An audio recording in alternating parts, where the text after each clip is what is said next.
Monsieur le Président de l'Assemblée générale, Mesdames et Messieurs les chefs d'État et de gouvernement, Monsieur le Secrétaire général de l'Organisation des Nations unies, Mesdames et Messieurs, de prime abord, je voudrais m'acquitter de l'agréable devoir de vous adresser les chaleureuses salutations du peuple malien, riche de sa diversité culturelle, religieuse et ethnique, ainsi que celle de son Excellence, le colonel Assimi Goïta, président de la transition, chef de l'État.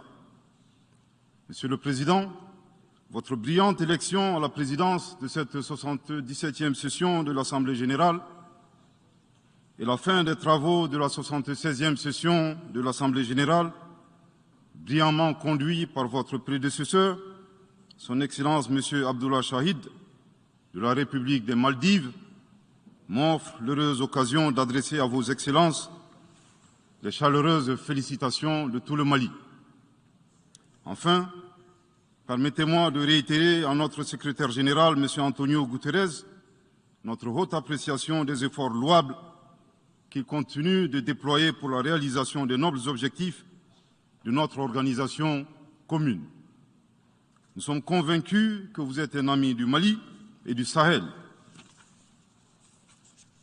L'amitié reposant sur la sincérité, souffrez que je vous exprime mon profond désaccord suite à votre récente sortie médiatique, au cours de laquelle vous prenez position et vous vous exprimez sur l'affaire des 46 mercenaires ivoiriens, qui est une affaire bilatérale et judiciaire entre deux pays frères. C'est évident que la qualification judiciaire des infractions liées à cette affaire ne relève pas des attributions du secrétaire général des Nations unies. Au Mali, notre administration ne travaille pas sur la base de l'oralité ni des déclarations par voie de presse. Par conséquent, nous nous en tenons scrupuleusement à la note verbale de la MINUSMA, la mission des Nations unies pour la stabilisation au Mali, référence MINUSMA PROT/NV 226/2022 du 22 juillet 2022, dans laquelle il ressort clairement qu'il n'existe pas de lien entre les 46 mercenaires et les Nations unies. Les récentes synchronisations des actions et l'harmonisation des éléments de langage consistant à faire passer le Mali, mon pays, de statut de victime à celui de coupable dans cette affaire des mercenaires sont évidemment sans effet. Excellence, Monsieur le Secrétaire général, votre position sur l'affaire des mercenaires a été suivie par certains responsables d'Afrique de l'Ouest. Donc, c'est sous votre couvert que nous leur adresserons des messages. À l'endroit du président en exercice de la CEDEAO, M. Umaro Sissoko Embalo, qui affirme, je cite, « On vient de voir avant-hier la déclaration du secrétaire général des Nations unies qui dit que ce ne sont pas des mercenaires.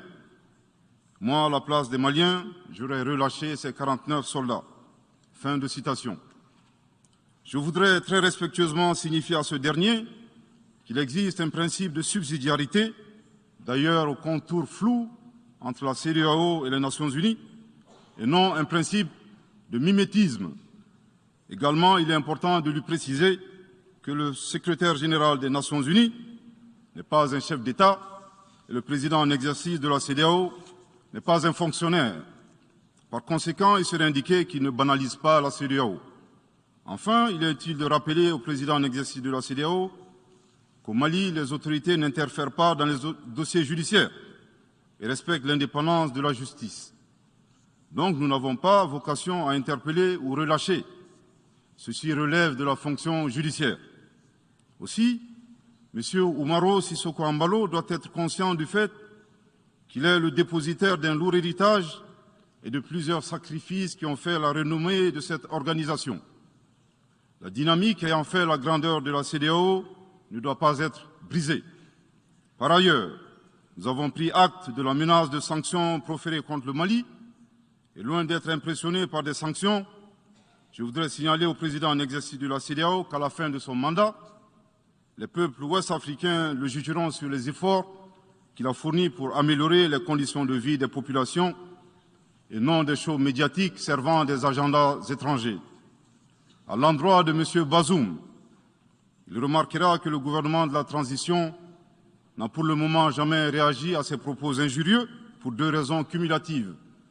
La première raison tient au respect de l'héritage laissé par nos ancêtres, qui consiste à ne pas répondre aux injures par des injures. La seconde relève de l'identité de M. Bazoum, l'étranger qui se réclame du Niger.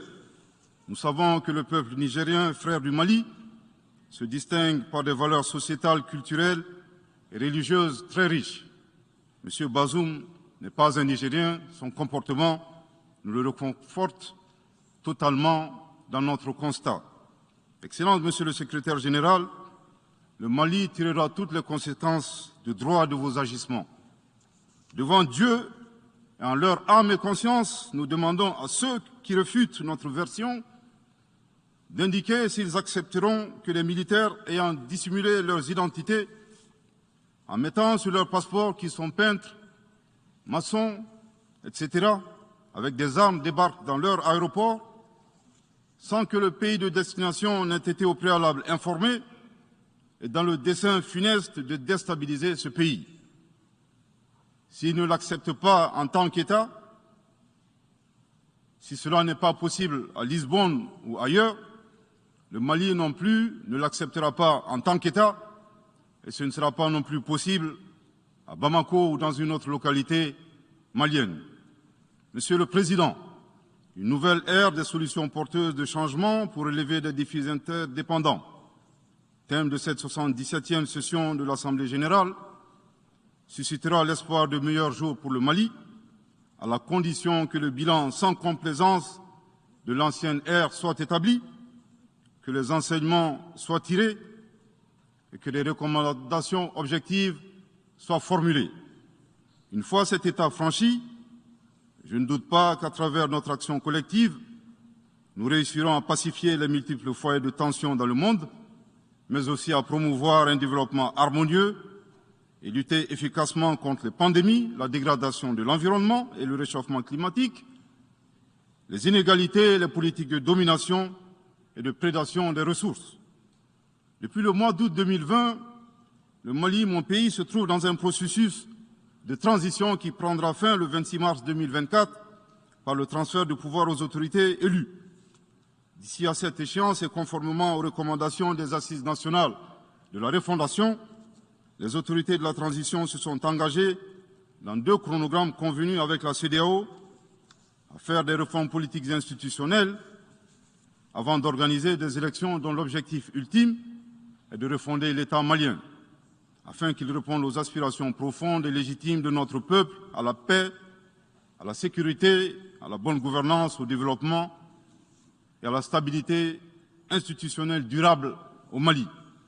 Dans cette perspective, je suis heureux de souligner que certaines avancées majeures ont déjà été réalisées, notamment la promulgation de la loi électorale, qui comprend entre autres la création de l'autorité indépendante de gestion des élections, dont l'installation est à un stade avancé, ainsi que la mise en place d'une commission composée d'éminentes personnalités de toutes les composantes de la société malienne, chargée de la rédaction de la nouvelle Constitution. Monsieur le Président, sur un autre plan, peu de gens savent que le Mali est le seul pays au monde dans lequel se superposent et se déroulent simultanément 4 types d'insécurité: le terrorisme, les conflits communautaires manipulés par les terroristes et leurs sponsors étatiques étrangers, la criminalité transnationale organisée et les actions violentes d'individus isolés. Parallèlement à ce processus de retour à l'ordre constitutionnel, le Mali continue de mener une lutte sans merci contre les acteurs de l'insécurité, en particulier les groupes extrémistes qui sont responsables de toutes sortes d'abus contre nos paisibles populations.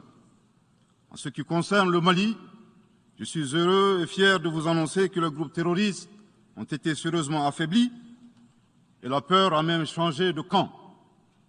Cependant, ces groupes criminels gardent encore et toujours une certaine capacité de nuisance dans leur tentative désespérée de porter atteinte à notre intégrité territoriale et de terroriser nos populations. Les vaillantes forces de défense et de sécurité du Mali restent déterminées à faire face à toutes les menaces d'où qu'elles viennent, sous l'impulsion de son Excellence le colonel Assimi Goïta, président de la transition, chef de l'État. Le gouvernement du Mali continue d'intensifier les efforts importants pour recruter, former, équiper et renforcer les capacités opérationnelles des forces de défense et de sécurité maliennes. Je dois dire ici que les actions offensives menées jusque-là ont permis à nos forces de remporter des victoires décisives contre les forces obscurantistes. Elles ont également permis à l'État de reprendre pied et de réaffirmer son autorité sur une grande partie du territoire national, ainsi que de favoriser le retour de plusieurs milliers de nos compatriotes dans leur localité d'origine. Cependant, nous savons que la solution uniquement militaire ou sécuritaire a ses limites. C'est la raison pour laquelle, en appui à l'action militaire, le gouvernement du Mali s'est doté d'une stratégie globale et intégrée, comprenant des mesures politiques, sociales, de développement, y compris la fourniture des services sociaux de base à nos populations, durement affectées par la crise multiforme que nous traversons depuis janvier 2012, avec comme objectif la restauration de l'autorité de l'État sur l'ensemble du territoire national. Dans cette dynamique, le gouvernement du Mali a approuvé le 24 août dernier la stratégie nationale de stabilisation des régions du centre et son plan d'action 2022-2024. Cette stratégie traduit la volonté des autorités de la transition d'avoir une approche holistique de la stabilisation des régions du centre. Elle vise à faire du centre une zone stable et prospère où les communautés sont réconciliées et vivent en harmonie avec leurs voisins. Parallèlement, la mise en œuvre diligente et intelligente de l'accord pour la paix et la réconciliation au Mali, issu du processus d'Alger, demeure une priorité stratégique des autorités de la transition. En tant qu'instrument pacifique de résolution durable de crise que traverse le Mali dans sa partie nord, je dois dire que je suis particulièrement heureux des conclusions de la deuxième réunion de niveau décisionnel des parties à l'accord, tenue à Bamako du 1er au 5 août 2022. Cette importante réunion qui a regroupé les parties signataires et la médiation internationale a permis de lever certains obstacles afin de relancer le processus de mise en œuvre de l'accord. Poursuivant cette dynamique positive et progressive du processus de paix, la 6e réunion de haut niveau du comité de suivi de l'accord, CSA, s'est tenue à Bamako il y a à peine quelques semaines, le 2 septembre 2022. Cette session du CSA est un signal fort de la volonté des parties à s'engager dans une nouvelle dynamique en vue de parachever la mise en œuvre de l'accord. Je réaffirme ici notre attachement à ce processus, dont la réussite demeure l'une des conditions sine qua non de la stabilité durable du Mali. C'est le lieu pour moi de saluer une fois de plus le rôle actif de l'Algérie et l'accompagnement de l'équipe de médiation internationale. Je n'oublie pas ici la situation des réfugiés maliens dans les pays voisins, que je salue au passage pour leur hospitalité à l'égard des nôtres. Je n'oublie pas non plus celle de nos compatriotes déplacés internes. Je veux les rassurer que le gouvernement du Mali reste très attentif à leur situation précaire et que tous nos efforts visent à créer les conditions propices à leur retour dans la sécurité et la dignité en vue de leur participation effective à la vie de la nation.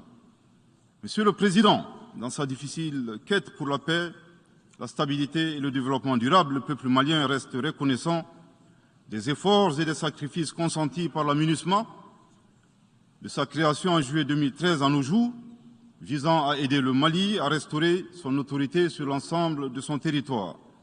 C'est pourquoi je tiens à rendre hommage au nom du peuple et du gouvernement malien à la mémoire de toutes les victimes maliennes comme étrangères, civiles comme militaires, tombées sur le champ d'honneur au Mali. Cela dit, il nous faut reconnaître que près de 10 ans après son établissement, les objectifs pour lesquels l'aménagement a été déployé au Mali ne sont pas atteints, et ce, en dépit des nombreuses résolutions du Conseil de sécurité.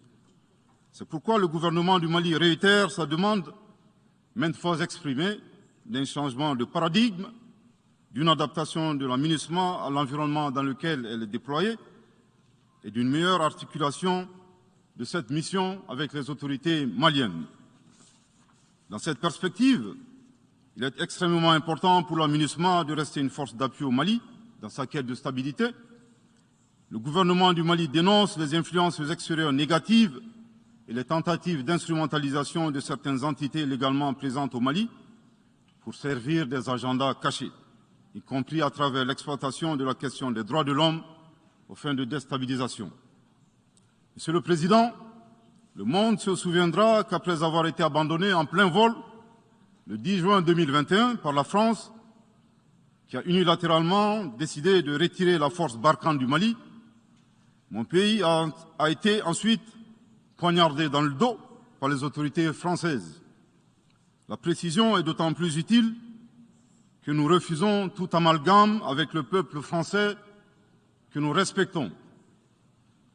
Les autorités françaises, profondément anti-françaises, pour avoir régné les valeurs morales universelles et trahi le lourd héritage humaniste des philosophes des Lumières, se sont transformées en une junte au service de l'obscurantisme. Je répète, les autorités françaises, profondément anti-françaises, pour avoir régné les valeurs morales universelles et trahi le lourd héritage humaniste des philosophes des Lumières, se sont transformées en une junte au service de l'obscurantisme. Je répète pour une dernière fois. Les autorités françaises, profondément anti-françaises, pour avoir régné les valeurs morales universelles et trahi le lourd héritage des philosophes des Lumières, se sont transformés en une junte au service de l'obscurantisme. Obscurantisme de la junte française nostalgique, de pratiques néocoloniales, condescendantes, paternalistes et revanchardes, qui a commandité et prémédité des sanctions inédites, illégales, illégitimes et inhumaines de la CEDEAO et de l'UEMOA contre le Mali et mon pays. Après plus de 10 ans d'insécurité et en fait des milliers de morts, autant de réfugiés et de déplacés internes, n'est-ce pas un sacrilège de mettre une population malienne victime de l'insécurité dans un pays enclavé sous embargo pendant 7 mois, en procédant à la fermeture des frontières et la saisie des comptes financiers du Mali. Grâce à sa résilience et à la solidarité de pays amis et des peuples africains, le peuple malien a tenu et a déjoué les pronostics de ses adversaires. Obscurantisme de la junte française qui s'est rendue coupable d'instrumentalisation des différences ethniques, en oubliant si vite sa responsabilité dans le génocide contre les Tutsis au Rwanda, coupable également de tenter désespérément de diviser les Maliens, enfants d'une même famille. Enfin, obscurantisme de la junte française qui a violé l'espace aérien malien en y faisant voler des vecteurs aériens tels que des drones, des hélicoptères militaires et des avions de chasse plus d'une 50aine de fois, en apportant des renseignements, des armes et munitions aux groupes terroristes. Afin de se donner une bonne conscience, la junte française accuse le Mali de n'avoir pas été reconnaissant en se gargarisant de la mort regrettable de 59 soldats français au Mali lors de diverses opérations de lutte contre le terrorisme.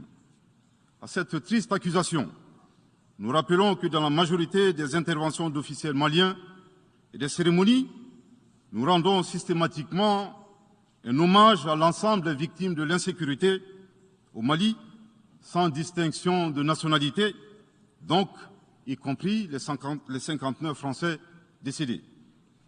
Aussi, nous les invitons à ne pas s'arrêter à si bon chemin et de remonter le temps, en passant par leur intervention en Libye, décriée par toute l'Afrique, sans oublier la participation forcée des milliers d'Africains à la Première et la Seconde Guerre mondiale, sans oublier la traite négrière qui explique le sort économique de beaucoup de pays. Combien d'Africains sont-ils morts pour la France et le monde libre dans lequel nous vivons? Monsieur le Président, eu égard à la gravité des faits commis par la junte française, le Mali, dans sa lettre en date du 15 août 2022, a demandé la tenue d'une réunion d'urgence du Conseil de sécurité des Nations Unies. Cette réunion a pour objet de permettre au Mali de présenter les éléments de preuve en sa possession, démontrant que l'armée française a agressé en de maintes reprises mon pays, en violant de manière répétitive et fréquente l'espace aérien malien, sans autorisation des autorités maliennes et parfois en falsifiant des documents de vol. Plus grave, Monsieur le Président, le Mali sera en mesure de prouver que la junte française a fourni des renseignements et des armes à des groupes terroristes. Le gouvernement du Mali s'interroge sur les raisons qui poussent cet État membre du Conseil de sécurité, de surcroît assurant la présidence de cet organe, à faire obstacle au débat en vue de la manifestation de la vérité. Le monde doit être édifié sur les faits graves qui se sont déroulés au Mali et qui sont à la base de l'aggravation de l'insécurité et de la déstabilisation du Mali et du Sahel. Par la saisine du Conseil de sécurité, le gouvernement du Mali entend mettre cet important organe chargé à titre principal du maintien de la paix et de la sécurité internationale face à ses responsabilités et dénoncer les agissements de la junte française contre mon pays. Ces actes hostiles sont incompatibles avec la Charte des Nations Unies et son statut de membre permanent. Il y va de la crédibilité de notre mécanisme commun, de l'efficacité de la lutte contre le terrorisme, mais surtout, il y va de l'intégrité de l'Organisation des Nations Unies, qui repose entre autres sur le respect des engagements internationaux, de la légalité internationale et de la Charte des Nations Unies. Monsieur le Président, il semble opportun pour le Mali de demander votre implication personnelle auprès du Conseil de sécurité des Nations Unies afin que notre demande aboutisse pour que cesse la duplicité et la guerre par procuration imposée à mon pays. Monsieur le Président, dans la lutte contre le terrorisme et l'extrémisme violent, le gouvernement du Mali est fortement interpellé sur la question des droits de l'homme. Je tiens à souligner que les droits de l'homme constituent avant tout des valeurs qu'incarne chaque Malien. Aussi, le gouvernement du Mali reste déterminé à les respecter et à les faire respecter, conformément à sa politique de tolérance zéro contre l'impunité. Et cela par fidélité à nos valeurs ancestrales inscrites dans la charte de Kouroukanfouga, proclamée en 1236 par l'empereur du Mali, Soundiata Keïta. Le Mali, berceau de grandes civilisations, héritier de grands empires, terre de brassage, d'hospitalité et de tolérance, fait de la promotion et de la défense des droits de l'homme une priorité nationale. C'est pourquoi je réaffirme avec force que les opérations militaires des forces de défense et de sécurité du Mali sont conduites dans le strict respect des droits de l'homme et du droit international humanitaire. Cependant, comme je viens de le souligner, le gouvernement du Mali s'oppose avec véhémence à l'instrumentalisation de la question des droits de l'homme à des fins politiques, de positionnement, voire de chantage ou d'intimidation. De même, nous regrettons la sélectivité observée entre les droits des populations dont des villages entiers sont massacrés et rasés, qui ne suscitent presque pas d'indignation particulière, et la manipulation communicationnelle faisant passer des terroristes neutralisés sur le champ de bataille pour des civils innocents. Monsieur le Président, pour terminer, je dirais que le peuple malien a décidé de prendre son destin en main. Il soutient pleinement le gouvernement dans la refondation du Mali, ainsi que le retour à un ordre constitutionnel apaisé et sécurisé en mars 2024, à l'issue d'élections libres, transparentes et crédibles. La réalisation de ces vastes chantiers exige du gouvernement de poursuivre et d'intensifier les efforts en vue de l'amélioration continue de la situation sécuritaire dans le pays et de la protection des personnes et de leurs biens. À cet égard, je me réjouis de la tenue à Lomé, le 6 septembre dernier, de la 3e réunion du groupe de suivi et de soutien à la transition. Les conclusions de cette importante rencontre, notamment la reconnaissance des progrès réalisés par la transition et les appels lancés en faveur de la mobilisation de tous les partenaires du Mali pour consolider leur appui politique, économique, technique et financier à la République du Mali, ainsi que pour soutenir les efforts des autorités de la transition du Mali en vue d'un retour harmonieux à l'ordre constitutionnel. Je voudrais rappeler que la transition au Mali résulte de plusieurs années de dysfonctionnement de notre jeune démocratie qui a engrangé quelques résultats positifs.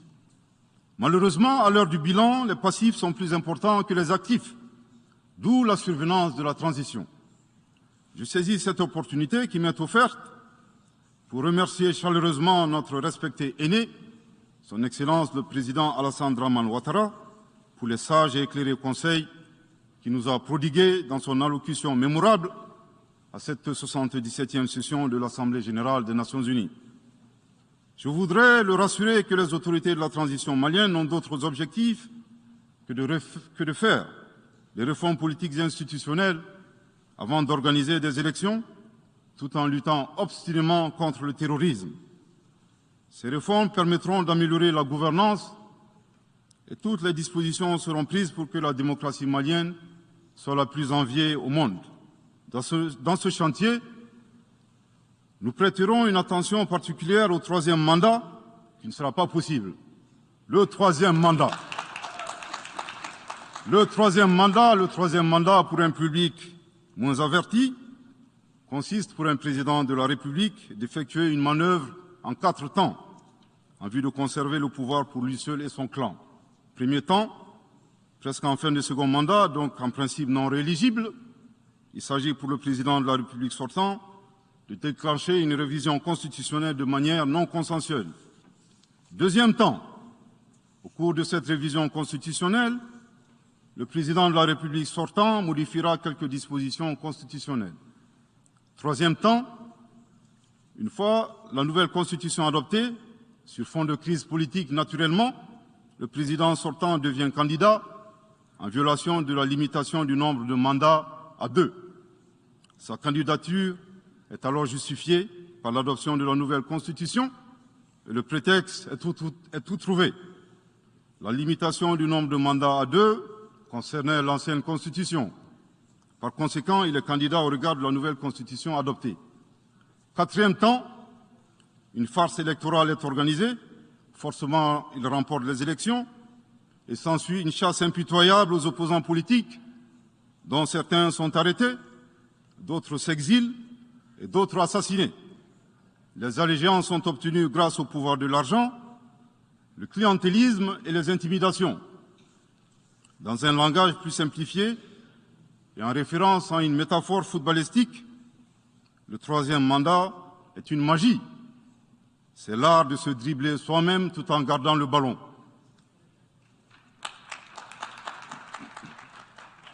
Excellence, Monsieur le Président Ouattara, vos conseils nous rappellent la triste histoire du chameau qui se moque de la bosse du dromadaire.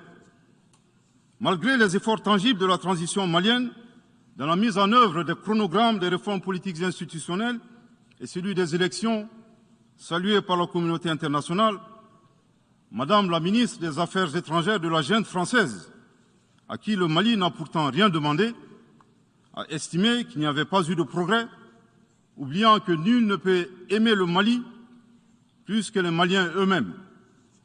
Sa position singulière et son adversité ne nous surprennent guère. Victor Hugo, dans Claude Gueux, a classé le genre humain en 2 catégories, en indiquant, je cite, qu'il y a des hommes qui sont fers et des hommes qui sont aimants. Fin de citation.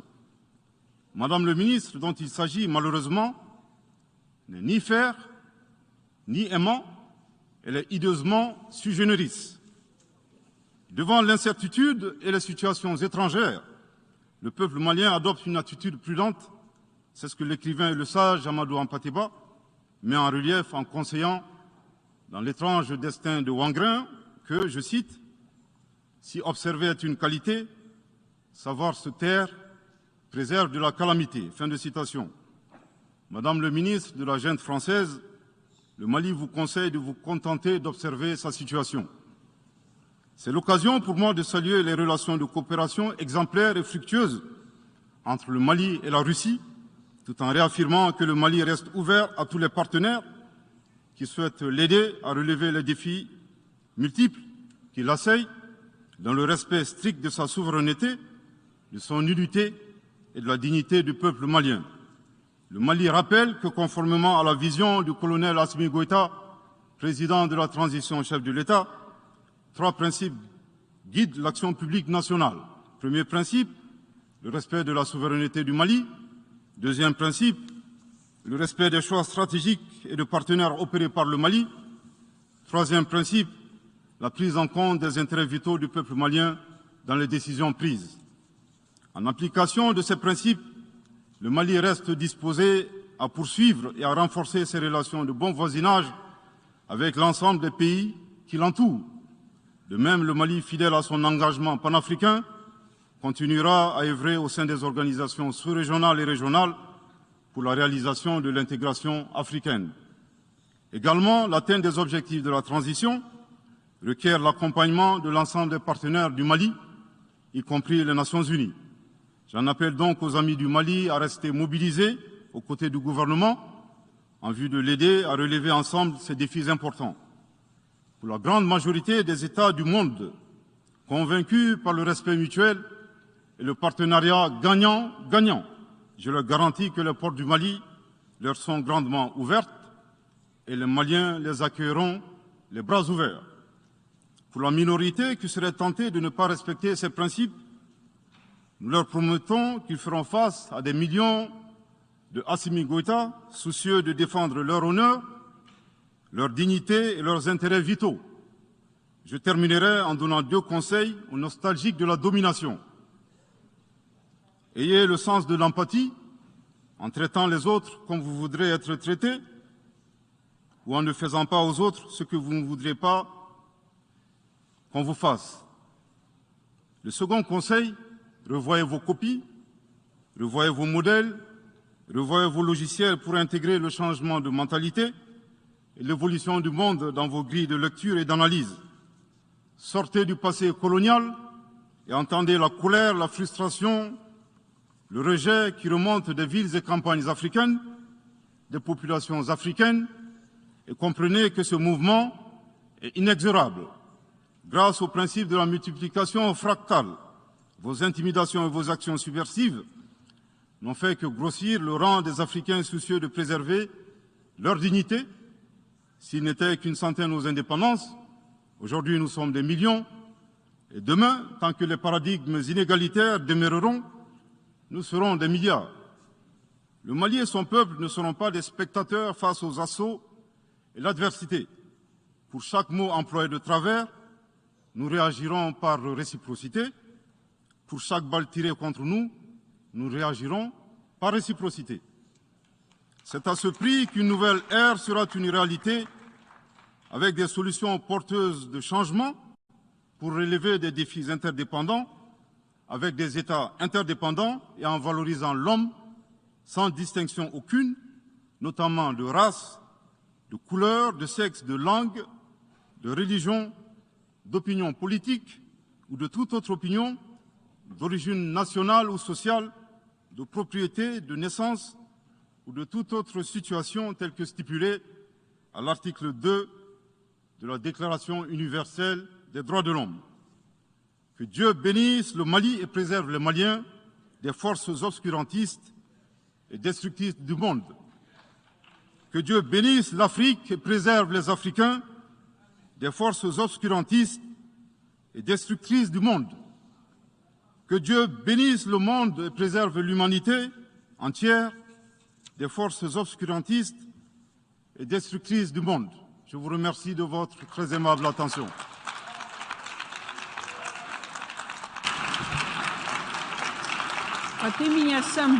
Au nom de l'Assemblée générale, permettez-moi de remercier le Premier ministre par intérim de l'Excellence du Mali pour la déclaration qu'il vient